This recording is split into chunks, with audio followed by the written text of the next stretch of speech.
Yeah, actually, on Tuesday, I got the new COVID booster and the flu shot, and it pretty much fucked me up yesterday. Oh no. I had to cancel all my plans. I feel fine now, but so okay.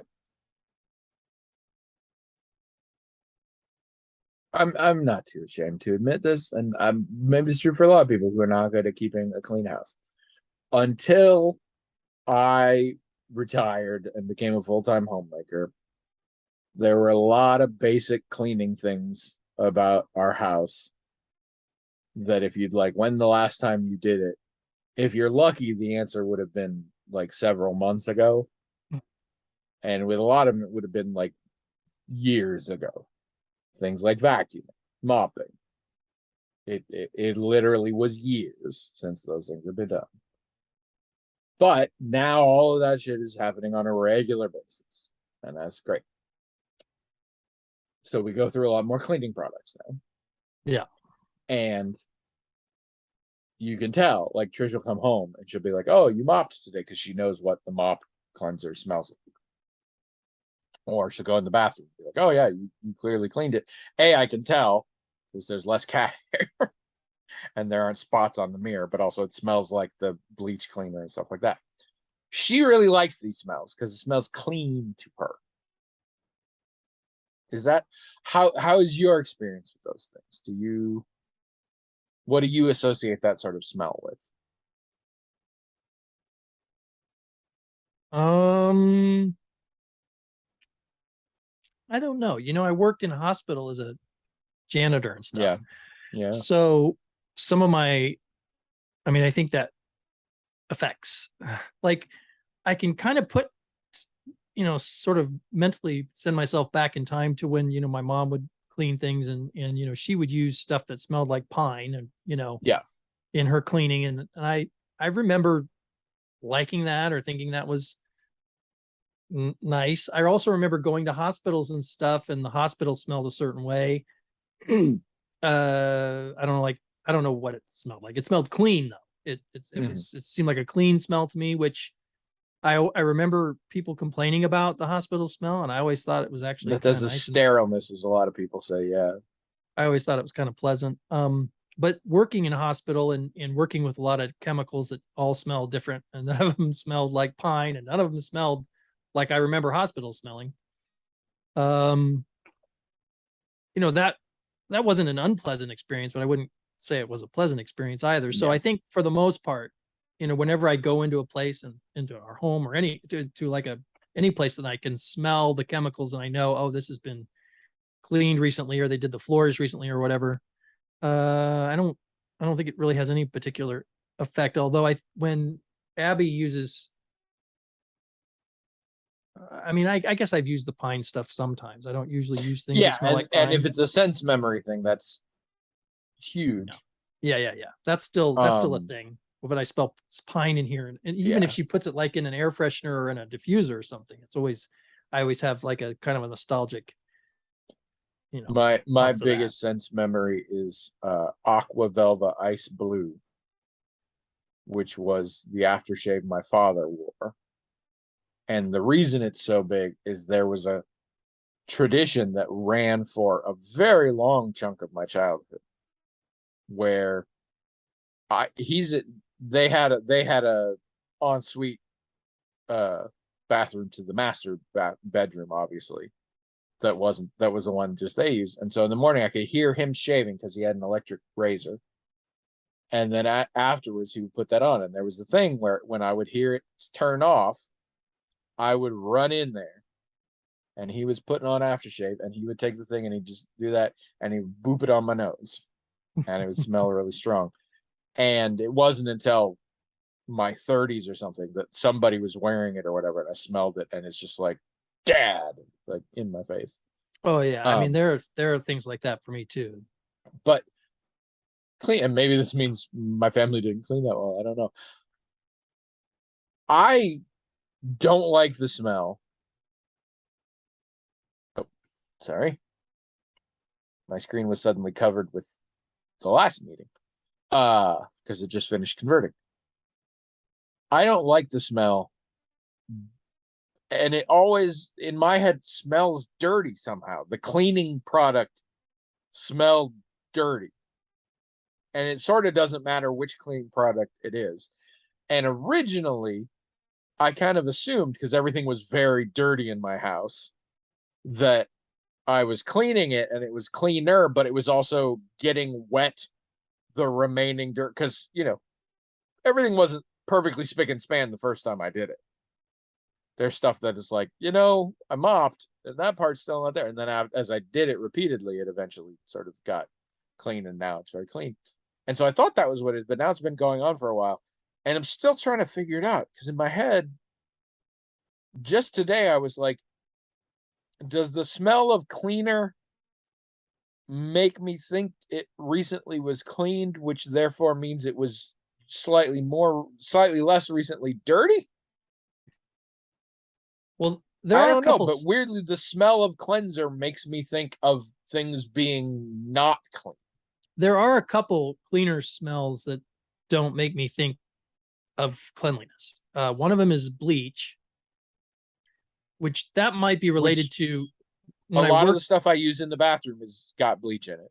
When It's I not worked in just bleach, but it's those. when I worked in food service, we would have a pan of cold bleach water, cold because if it was warm water or hot water, the bleach would evaporate. So you had Yeah. cold bleach water, and the bleach water itself didn't stay clean. I mean, you had to change it, and some people didn't, whatever. So that might be part of that. But also any cleaner that's like ammonia based and I could smell ammonia, that also doesn't make me think clean. It doesn't make me think dirty, but it doesn't But make me think of a clean surface. In the kitchen, I use Pine Sol, but I use lemon scented Pine Sol. I don't even think you can get pine scented Pine Sol anymore, which makes the name ridiculous. But I use lemon scented, which I think I like, because like dish soap, I like the smell of lemon, and in general, I like the smell of dish soap. But for some reason, like when I mopped the kitchen just the other day, and she was like, "Oh, it smells nice," and I was like, "No, I don't like the smell."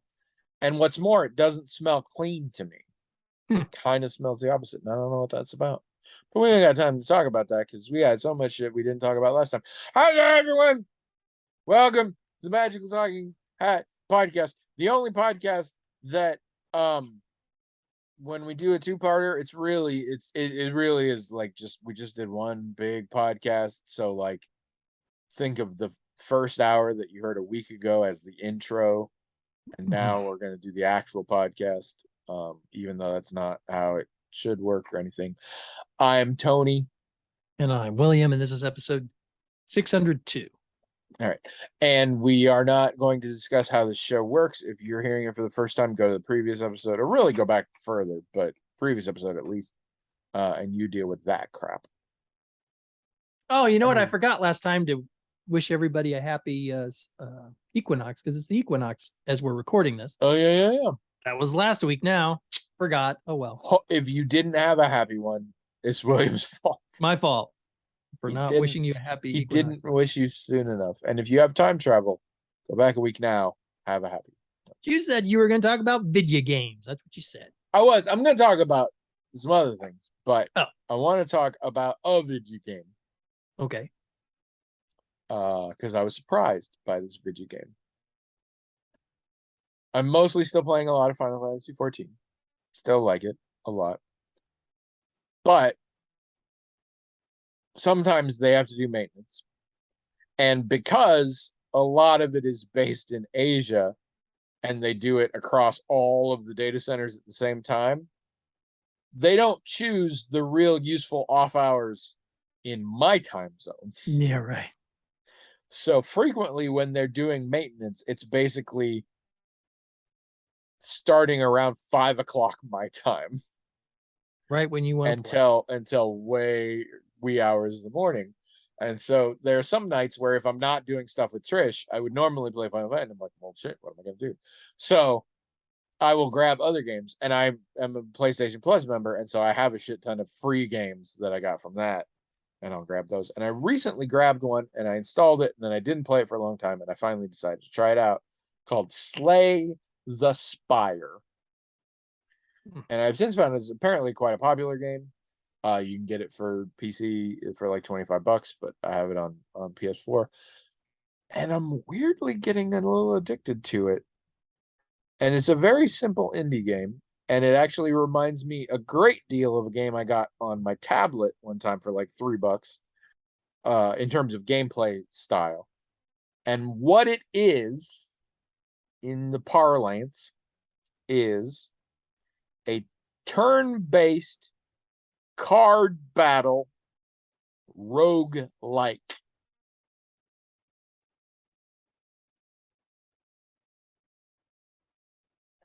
And apparently that's my jam. Apparently I really like turn-based card battle roguelikes. I'm not sure what all that means. Turn-based, I Right? think I understand. Card. Turn-based means, and in no way are my reflexes being tested. There's none of this, oh, jump over this, move up. No, it's just a thing where it's like, oh, what do you want to do now? And I can take a half hour to decide if I wanted. But then you have to wait for them to do whatever they're going to do.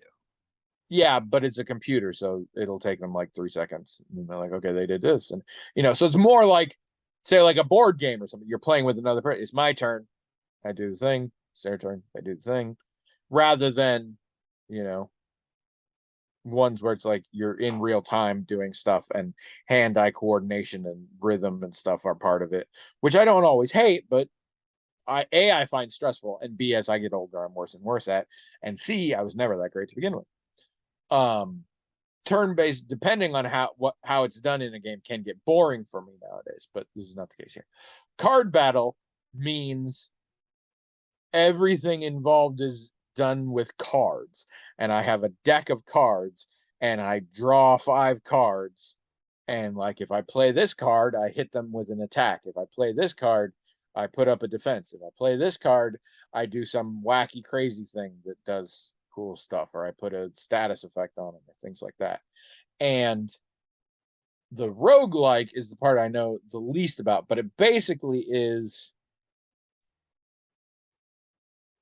you iterate a lot. You're going to go through the same things and you're going to die.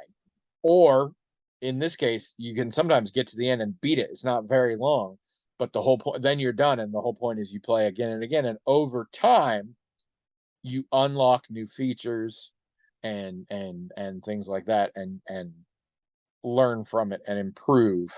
But you're doing a lot of playing it, and your character died, and then you basically have to start from scratch over again. But at that point, you've unlocked new features that can show up and things like that.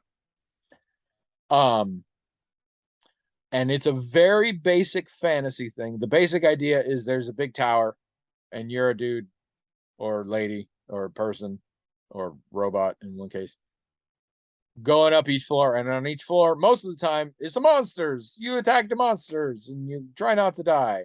But on some floors, oh, it's a person who will sell you stuff. On other floors, oh, there's a weird choose your own adventure moment where, like, you see this thing, do you want to fuck with it or do you want to leave it, or things like that.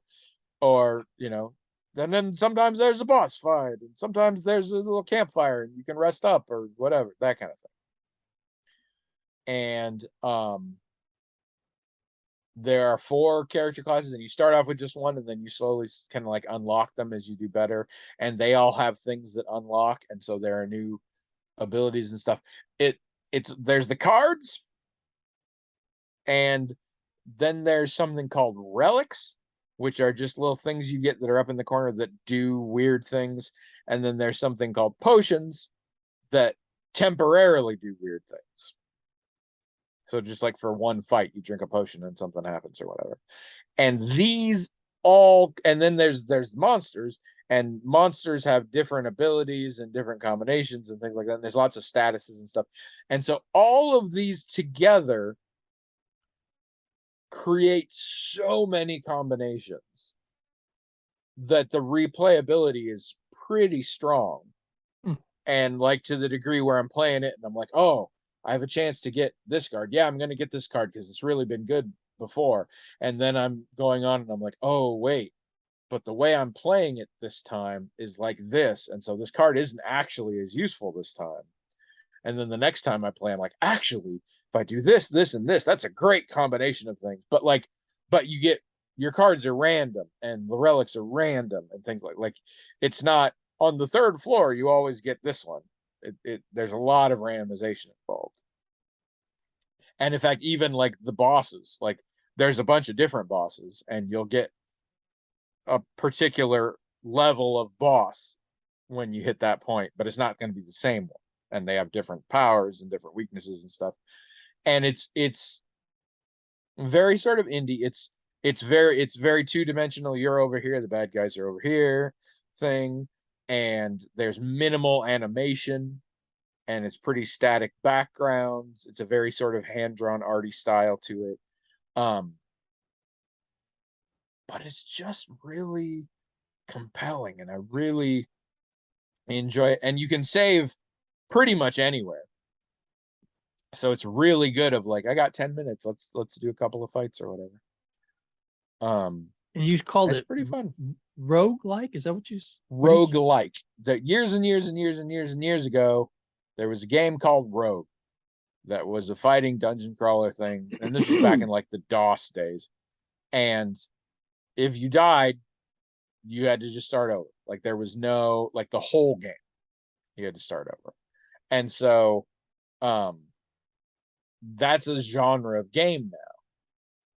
But there are rogue likes and one's called rogue light, and I don't know the difference. But the basic premise is you don't like start from your most recent save or something or have lives. If you die, you go back to the beginning. And essentially start over. And then a lot of them are a little more gentle where you start over, but like this one type of currency or this one type of ability stays at its new level. Or in some cases, I've heard of ones where you die and like essentially the next generation starts again, and they have like inherited a trait from your character based on whatever the stats were of that character. So like, is Dark Souls one of these where you die and you have to start over? No, Dark Souls is just fucking hard, is what that is. I mean, Dark Souls actually has save points. Oh. Bonfires are like save points. Hades was a very popular game recently that is a roguelike. I'm trying to think of other good. I mean, it's a little bit more old school arcade where it's just like, yeah, you just gotta start over again.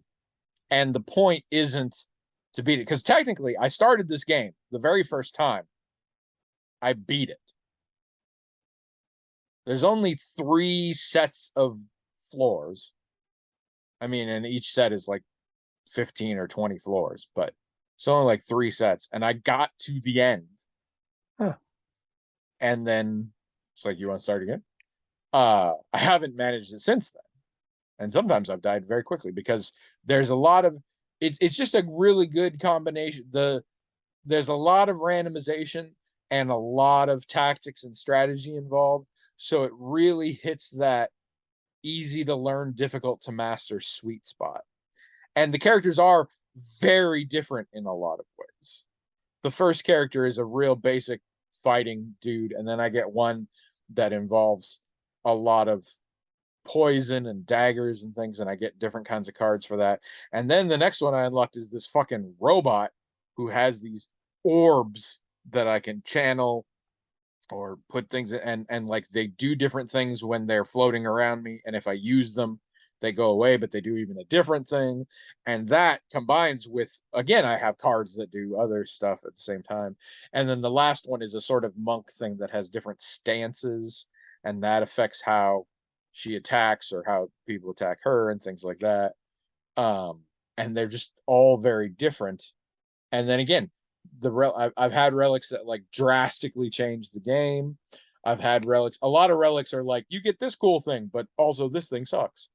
And also, at the beginning, I don't really understand it, but whenever you start again, this big whale is there, and he's like, "Hey, here are some essentially buffs. You pick one of these to start with."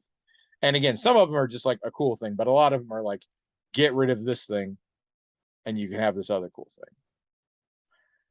But again, there's a lot of randomization involved. And yeah, I mean, I can see a point where I'm gonna be tired of it. But right now, there's just a lot, and I don't play games for challenge. We've made a big point of that. There is something about feeling a sense of progress, and also something about feeling like you get it better. So like I play the game as this character, and the next time I'm like, I'm really doing better at this because I really have a sense of how this works. Or I try, like, there are times, because frequently at the end of a fight, you get to pick a new card and there's like three to pick from. And there are times where I've been like, that's the card that's going to help most for what I'm doing. I want that card. But there's other times like I'm like, I haven't seen that card. That's bizarre. I'm going to take that card, even though it doesn't look as helpful, just because I want to see what it does and like how I can fit that into potential strategies and stuff.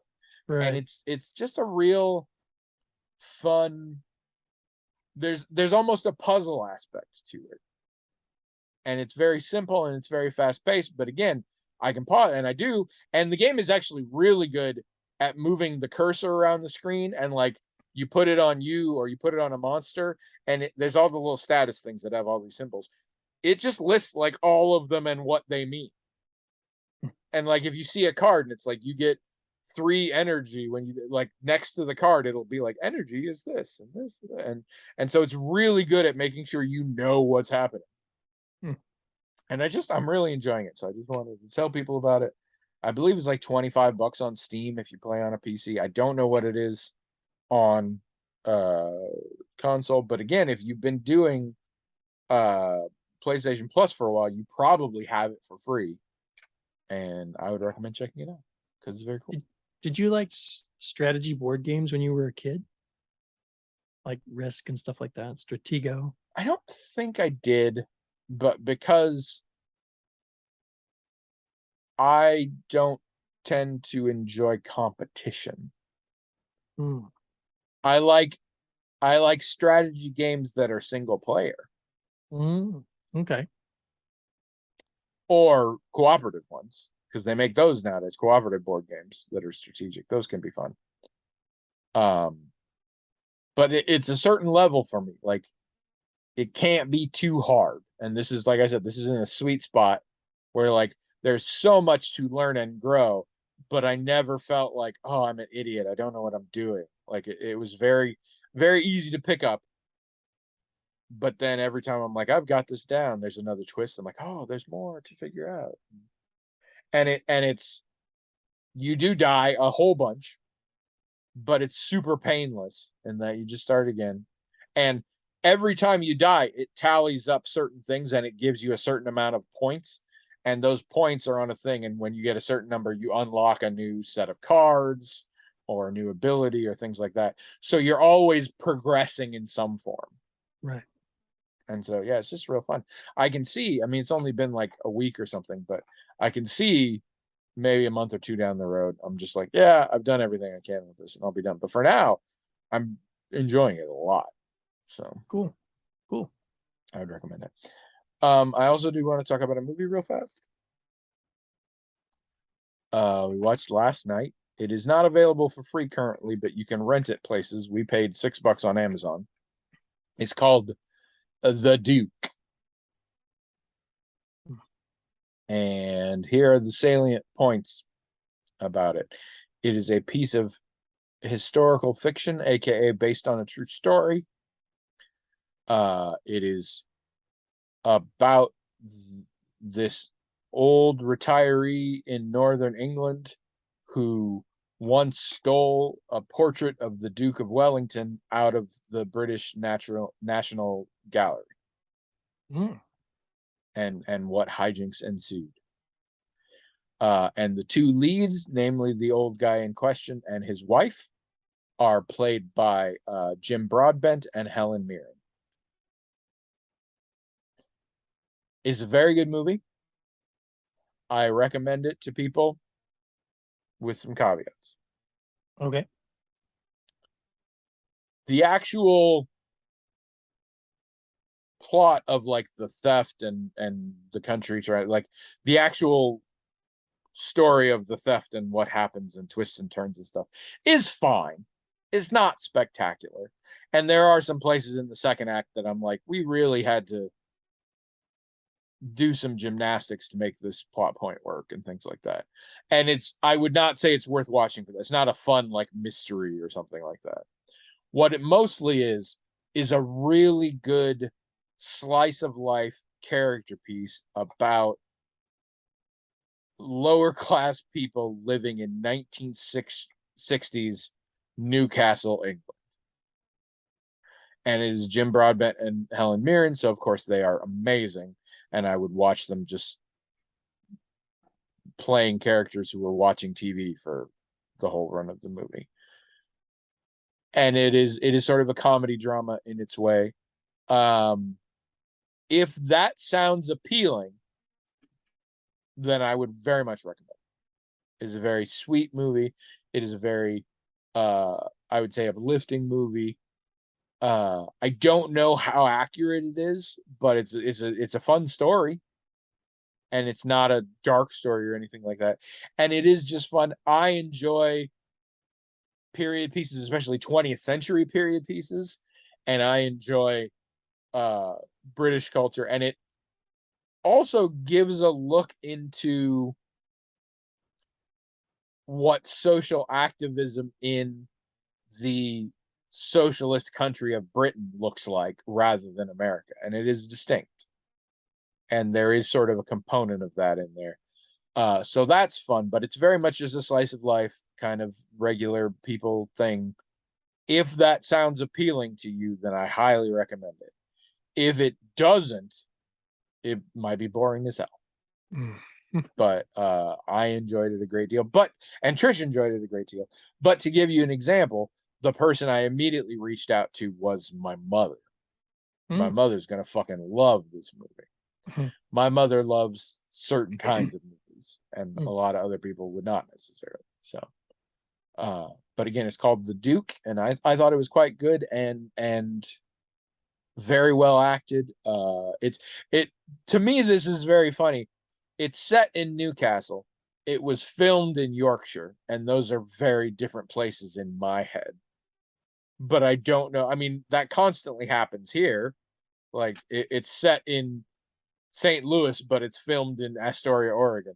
I don't know. Somehow in my head, I think it's this thing that I constantly have with Britain where I have a hard time imagining your entire country is smaller than Texas. Because to me, I'm like, Yorkshire is a very specific accent. It's a very specific culture. And Newcastle and Geordie culture is very different.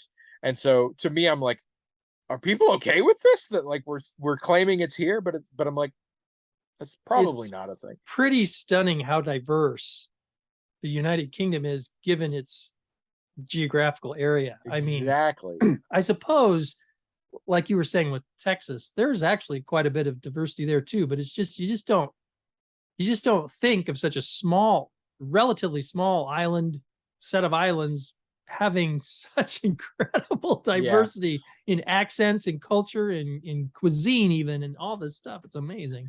And it may just be that we take it for granted here, because I wouldn't bat an eye at it's set in, Southern California, but we filmed it in Illinois.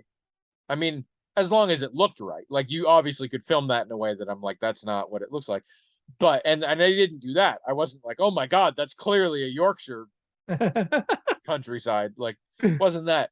But when you think about it, the culture of rural Illinois versus the culture of Southern California are very different. But I wouldn't have I wouldn't even for a second be weirded out by.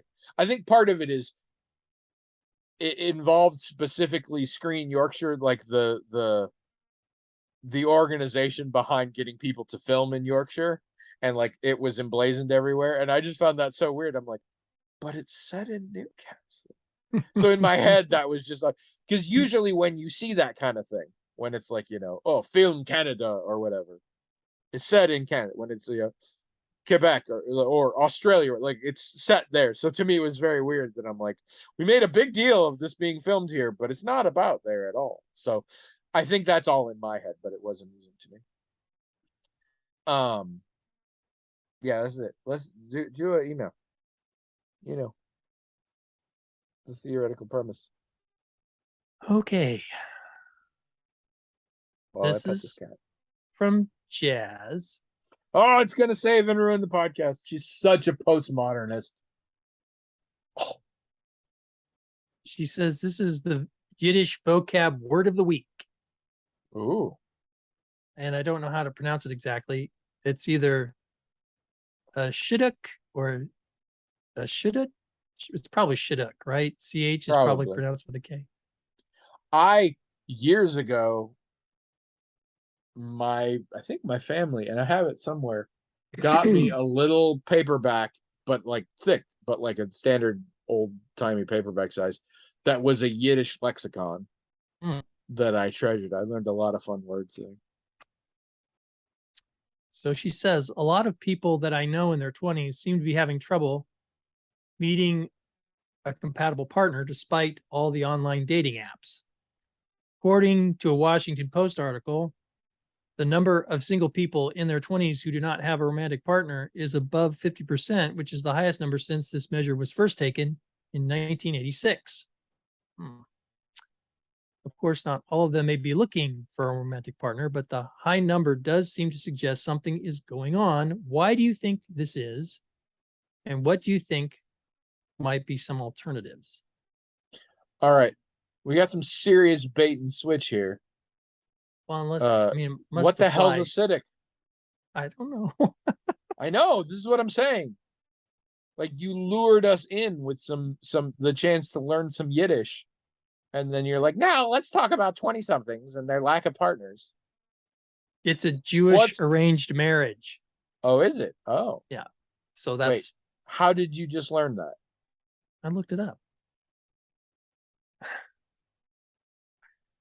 I didn't see you typing. When you put, Google has this great thing when you put a word and definition or meaning after it, it'll actually just pop up an Oxford dictionary entry. Jewish arranged marriage. Wait, let's see how that's how you pronounce it. Did you hear that? Or that's just in my ear headphones? No, I didn't hear that, but I heard you. I should unplug. Here, hold on.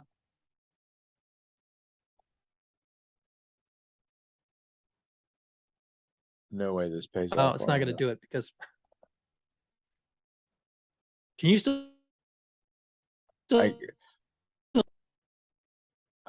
Okay. What I just heard was, can you still hear it? I'm so sorry. So in answer to what I think you were going to ask, I could, but then I couldn't. Okay. But you can't now. I seem to be able to hear you again.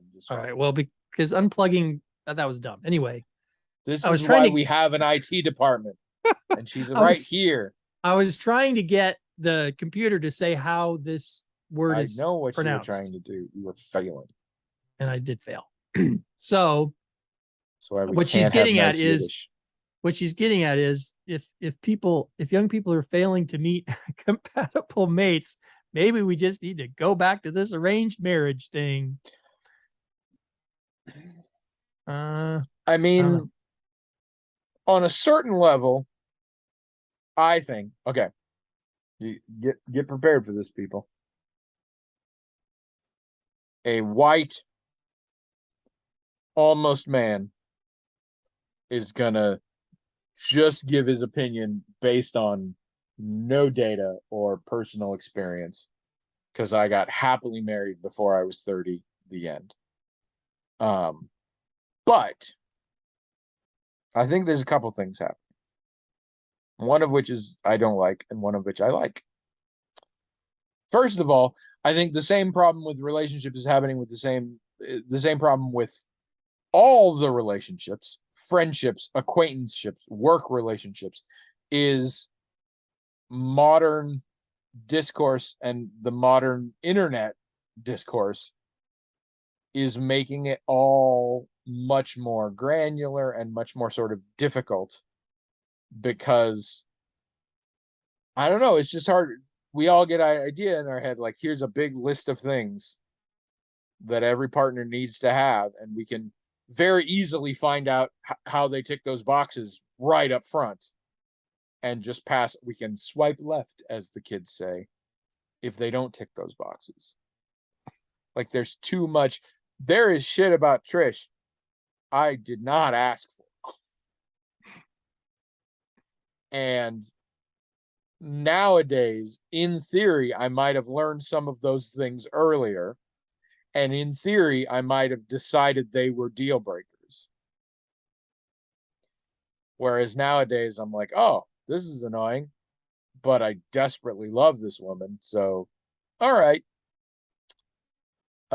Which I think is a good thing, because nobody's perfect and you need to adjust.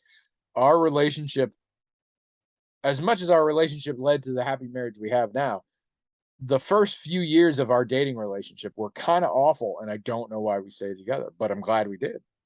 And here we are.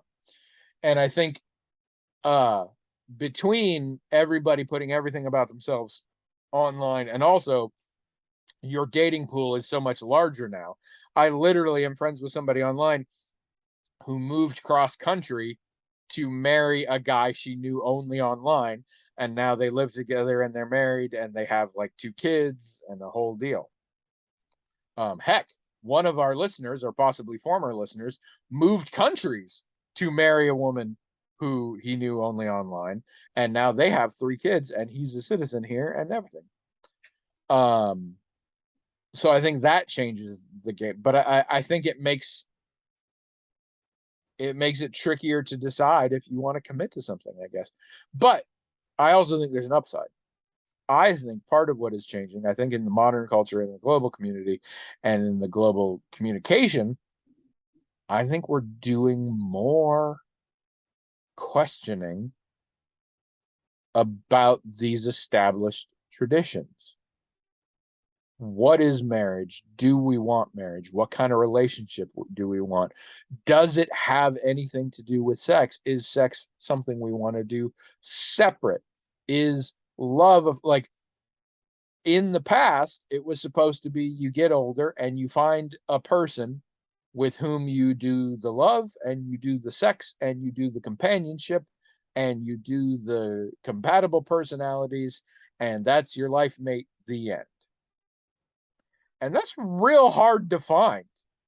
Not It's also hard to work for, but it's real hard to find out of whole cloth.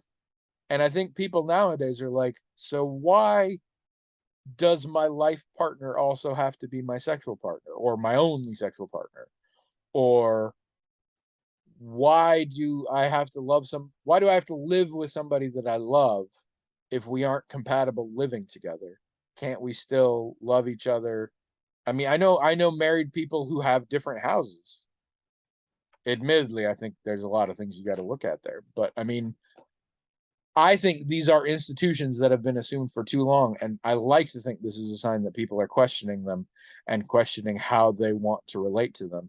And I think your marriage, your dating, your friends, your lovers, your everything, figure out what you want it to be. And it doesn't have to conform to images of boyfriend, girlfriend, spouse, roommate, whatever. If as long as all parties agree that they like the situation, that should be great. And who the fuck cares if you're married or dating or sleeping together or whatever?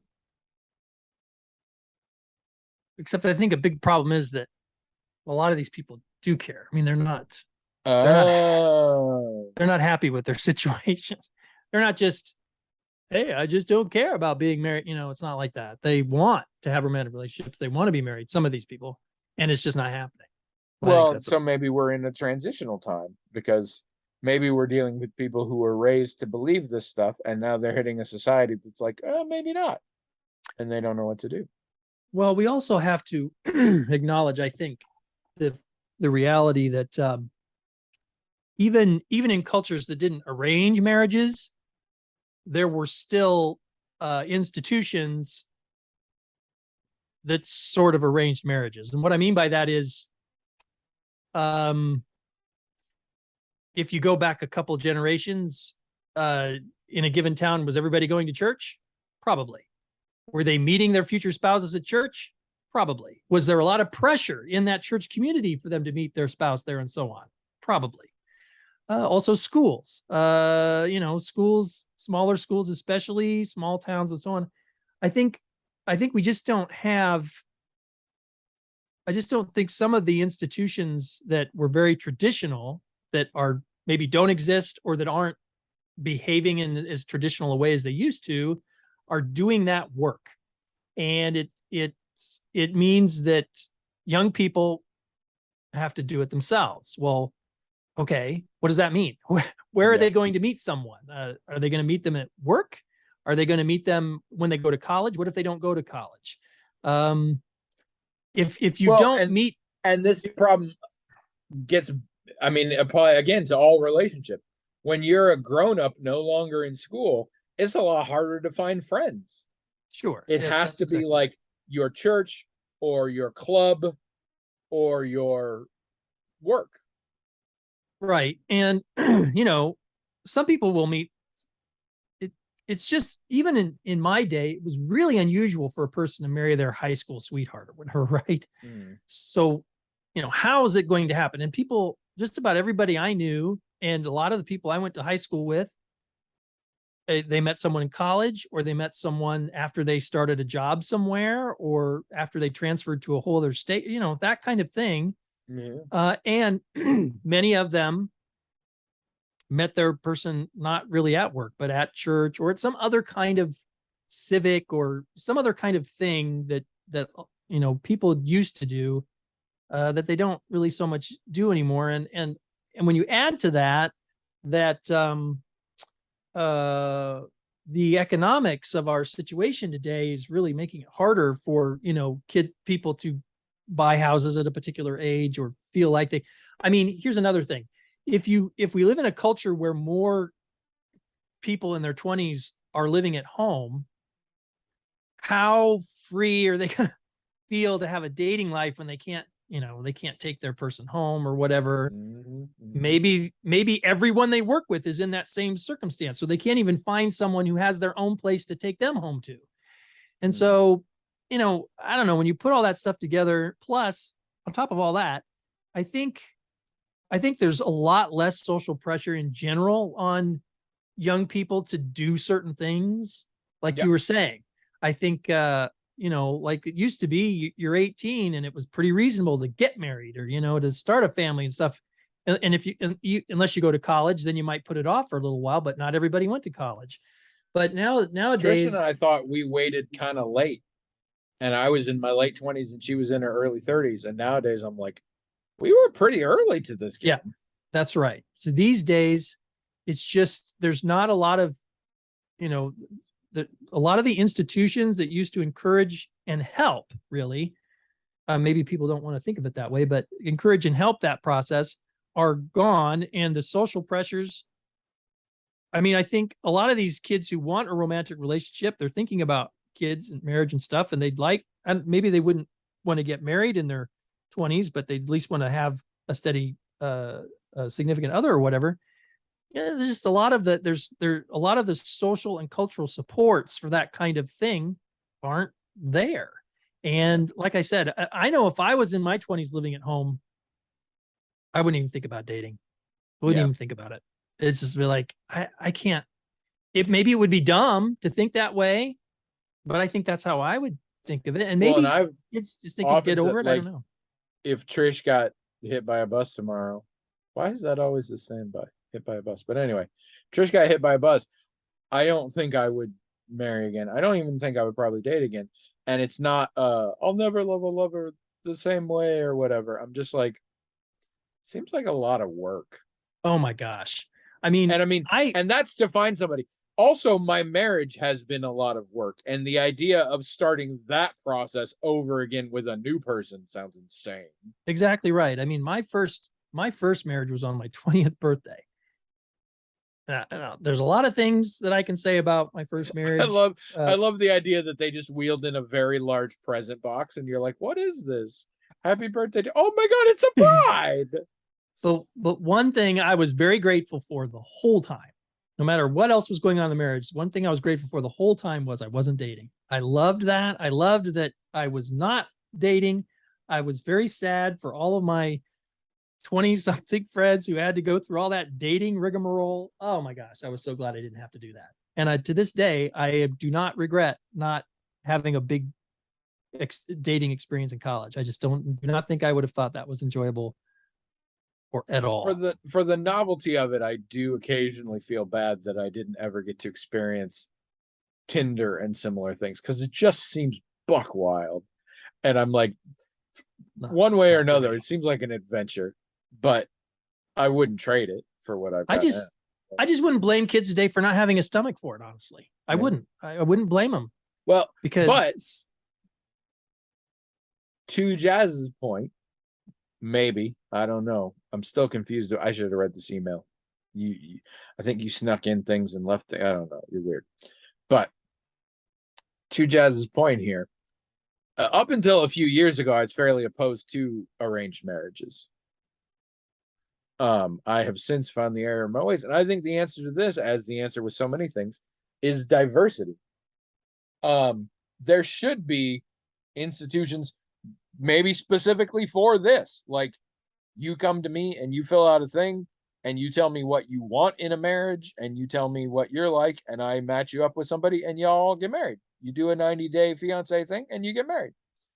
And people who want that can have that. And then other people who don't want that and want something else. I think giving opportunities for everybody to try and get the kind of relationship they want in the method they want to is not only good, I think it's achievable in a way it never was before. Like, we can have such a plurality of ways. We can create these institutions you're talking about, and we can be much more transparent about that's what they're for and what exactly they are for. I agree. And also we can, I think there's another problem is that not long ago, I mean, in my memory, there were certain rules about how, especially heterosexual people got together, and quite frankly, they were awful. Yep. They were awful rules. And I could never conform to those rules myself. I'm amazed that I dated as many people as I dated in the end, and that I even have a wife today, because all of that stuff was just so stupid to me. Now, thank goodness, a lot of those rules have been thrown out the window. Thank goodness. But they haven't really been replaced by anything else, and nor do I think they should be. But I think what needs to happen is people need to realize that it's good that those rules are gone. It's good that they haven't been replaced by anything else. And we can do this without someone telling us how. Now, I think a lot options, not rules. Yeah, I think a lot of young men might be worried. It's like, well, we live in an age where, consent is important. All these things are important, and all that's good, but they're afraid. And this is something I can relate to a little bit myself, because when I started dating, even though a lot of my male friends did not care about things like consent or whatever, I did. And it did make dating tricky, because, a lot of times when I was dating women, they'd get very frustrated with me not doing certain things that to them would indicate I was interested, but to me indicated being presumptuous and rude. You know what I mean? So in the early days of my relationship with Trish, we had some issues that largely, without going into too many details here, largely stemmed from Trish's like, everyone I've ever dated has been like X. Therefore, I assume all guys are like X. Yeah. And I was like, I'm not like X. And she interpreted that to mean something negative about her. And the answer was, no, actually, I'm just not that kind of person. Not all guys are actually like that. Well, okay. So imagine, you and I going through that kind of thing in dating. I think today that probably everybody's going through that kind of thing. It's like, well, if the rules are thrown out the window, and thank goodness they are, well, how do we do this? What do we do? How do you define yourself? Yeah, how do we broach these topics? How do we talk about Yeah. these things? Now, of course, I think you and I both know because we've had to do it. You just do it.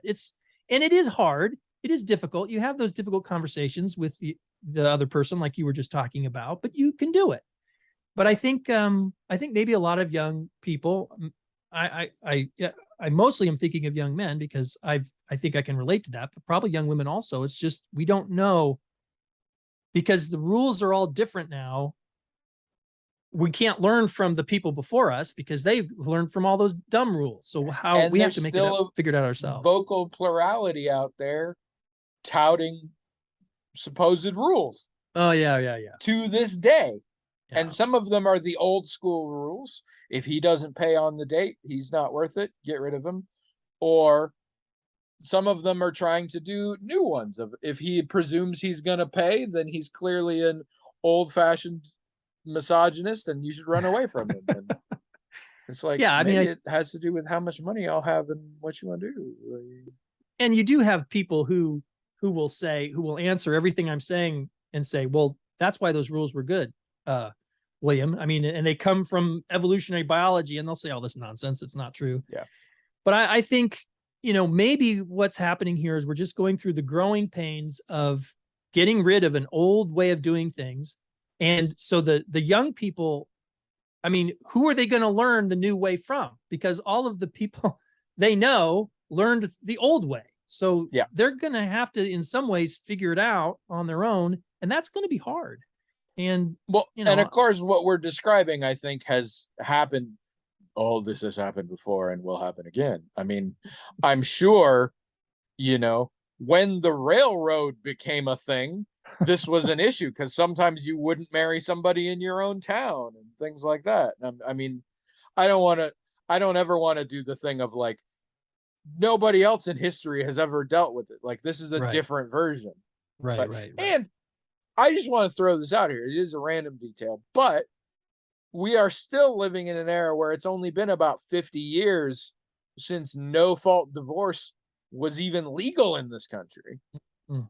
And now it is no longer unusual, but we're still at most 2, maybe 3 generations into dealing with it. So it may be common nowadays, but we're still at a situation where like your parents were the first people ever to do that.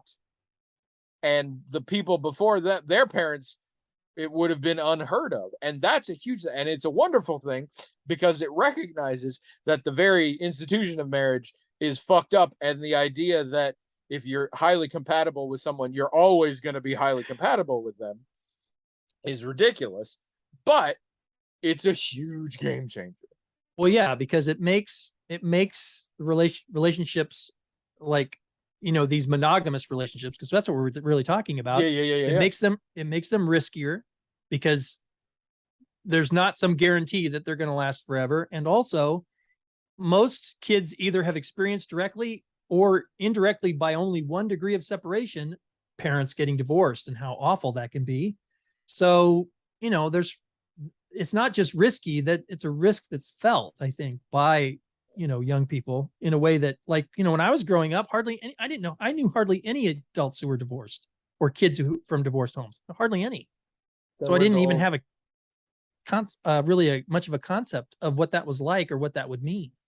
There was an old crack video that I think their whole thing was talking about in the 80s and 90s, sitcoms started killing off one parent, usually the mom, and that it was probably because they weren't at the point yet where they were comfortable showing divorce, but divorces were happening in record numbers and they wanted to show that like you can come back from that. And their way of doing it was just to kill them off so it didn't look scandalous or whatever. But in the process, one of the guys, when he figures this out, he's like, yeah, I didn't think the rest of you would notice, you lucky people who didn't have to be a child of divorce like me. And one of them was like, what are you talking about? My parents are divorced. And the one next to says, yeah, I'm divorced. It's like, yeah. It's not that uncommon anymore, but it's still, societally speaking, a relatively new concept. And it's another one of those striking of a rule. Yeah. There was a rule. When you get married, you stay married. And now it's like, no, you don't have to do that. And that's what we're talking about. We're talking about a loss of rules and to a degree, an increase in options, which is a good thing, but it's destabilizing. Yeah.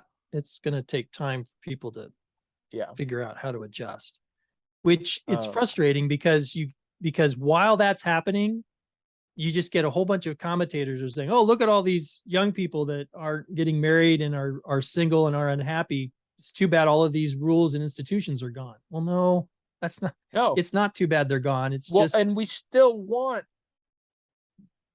boring ass basic white people who live in a small town and they're straight and everything and find each other in church or whatever and get married and are happy. That's great. I still want you to be able to do that. and they still do that. Just you. I want all the people who don't want to do that to not feel like they have to do that. That's all I'm saying. Options, not rules. I wonder. So again, I'm kind of talking about heterosexual couples. I wonder if it's mostly heterosexual people who are having this problem, or if non-heteronormative people. No, non-heteronormative people are having a similar issue. Mm. And actually, it's why I hate romantic comedies, but I'm really excited about the new movie Bros. Partially because I really like Billy Eichner, but it looks hilarious. But from what I have seen, again, not straight, but straight living, white, mostly guy, me, is being told by society or whatever. We're at a point there was a clandestine and covert nature. There was an established queer culture back in the day. And a lot of it was based out of, you get what you can get and you just have to find somebody because we're all being really quiet about it because we don't want to get in trouble, et cetera, et cetera. And now, although there are still tremendous issues with homophobia and transphobia and all sorts of stuff like that, it is much more mainstream and much more open and honest. So queer people are suddenly finding that their rules, which were based out of clandestine culture and persecution, are gone because they don't have to do that anymore. But then they're like, so what the fuck are we supposed to do? Are we supposed to act like straight people? I don't know that I want to do that. Also, in case you haven't noticed, straight people don't know how they act anymore either. Yeah, right. So this idea, just recently, the 90s, the 2000s, there was a wave of queer people being like, things are getting too domestic for me. I don't like this relationship because it feels too much like straight people, and that's not what we're about. And the truth is, it's like, well, now you can be. And for some, that's a great relief. And for others, it's still like, but that's not how it was defined to me when I was getting this identity. Yeah. There is an inherent rebelliousness and inherent persecution in accepting my queer identity. And for you to say, no, you can just get married and adopt kids and have a good time in your little condo, goes against who I was told I am. Yeah. In the same way that it's like, you don't have to be married. You can do what you want. You don't have to have kids. You can sleep around. You can be polyamorous, whatever. Goes against what all of us straight people were told we are when we were growing up. Well, I think that speaks to another interesting point is, as the rules change and people can do other things, that means the market changes, right? Like, it used to be that it almost didn't matter if you were gay or whatever else, you're on the market. There's this many men on the market, this many women on the market. And even if you're a lesbian, doesn't matter. You're going to marry a guy and you're going to figure that out somehow. Yeah. Well, now, the market has to have changed, because you're going to have, let's say you're a young man, for example. Okay. So 20 years ago, there were this many women on the market. Okay. Well, now it's okay for a woman to be a lesbian. So she's off. It's okay for a woman to decide she doesn't want to get married, or she wants to work on her career till she's 35. So she's off. So asexuality. Yeah. which is Oh, the least recognized at this point, but still a thing. but And still a thing. transgenderism. I know a lot of perfectly happy, very long-term heterosexual relationships out there where in their 40s or 50s, one of them's like, oh shit, I'm not what I thought I was. Yeah. And in some cases, understandably, the other person is like, oh shit, I don't know that I can be married to you then. Like, sorry, I really am heterosexual. And the fact that you are actually me means it doesn't work anymore. Well, and so this is what I'm saying. The whole market changes. And so now, and it changes in a couple ways. One, there just aren't as many options as there were before for it, like let's say you're a heterosexual male or female or whatever. But not just that, but you also don't know, like if you're in your 20s and you meet someone, are are they going to still be straight in their 30s? I mean, you know what I'm saying? There's more things that can change. Absolutely. There's fewer things that you can absolutely count on, being true in the next 20, 10, 20 years. So I think it just makes everything more complicated. College and I came out as like 12 things. Yeah. And my parents were largely accepting, but they didn't even hide it particularly well. They thought pretty much all of it was a phase. And guess what? Some of it was. But guess what? Some of it wasn't. And guess what? Some of it ended up going way further than I thought even at that time. Like, you don't know. I was so proud of a teenager I know recently who was struggling with both sexual identity, sexual orientation, and gender identity. I guess that's three things. And recently was talking about it and talking about changes they went through to their parents. And they said, also, I'm 14, meaning I'm very much aware this shit might change any day now. And I was like, that's the wisest thing that's ever come out of your mouth. Well, and so, I mean, I think so as an anarchist, I deal with this all the time, right? It's like something happens somewhere where the social order is withdrawn and everybody freaks out. And then someone says, see, that's why we can't have anarchy. Well, no. This social order pushed all this down like a spring. And now that the social order is gone, the spring is going like that. But that the social order is actually causing this problem. It wasn't an answer or solution. It was a cause. And I think we've lived so long under restriction can create great stability. It doesn't mean it creates enrichment or fulfillment or an accurate depiction of things. When these clearly good things, at least from a civil rights perspective, are happening, those springs are going to spring, and there's going to be an uncomfortable period after that where things aren't great, and there's going to be a huge temptation to go, oh, I guess we need to put that spring right back because everyone's so miserable. But you just have to remember that that this is happening because this was bad, and now that it's receding, there's going to be some growing pains. There's going to be some people uncertain. There's going to be some things that aren't working out, but people will adjust, people adapt, and what they adapt and adjust into will be better. And we know that because they were pretty miserable before. And that's the whole reason why these rules are going away in the first place. So man, I don't know. It's we are difficult. The last people who should be talking about, like, I think we're speaking truth from power. Like, is that, I mean, like, I don't know. I mean, it's not like I'm not saying anything we've said is wrong, but I also occasionally am just like, what the fuck are we talking about? I get why you're saying that, but I mean, there are some empirical, observable things here that anyone can speak to. It doesn't have to. You don't have to embody an experience to sometimes still accurately understand aspects of it. Now, to be fair, it makes it harder. And I happily invite anybody who has who's a little less straight white cis guy. I always have trouble with this because I'm like, I'm actually several not normal things. I'm not a straight white cis guy, but I'm like, functionally though, from a power dynamic, I'm a straight white cis guy. Yeah. And anybody else, like the woman who initially sent in this email, disagrees with this or wants to school us on this, I encourage you to do so. Oh, me Because too, if of there is course. one thing William and I don't want to say are best at, but want to be best at, it is being hyper aware of how much we might be wrong. Oh yeah, for sure.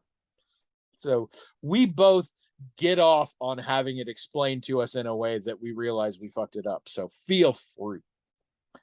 Um, and say your own piece on there, because we want to hear from you. We don't particularly like each other or each other's opinions. We do this specifically so that the rest of you will come in here. It's we're faking it. We're like straight drunk girls kissing at a bar so the boys will pay attention to us. We want you all to tell us your thoughts on these things. That is true. We do want that. I don't Yeah. know about the kissing in a bar thing.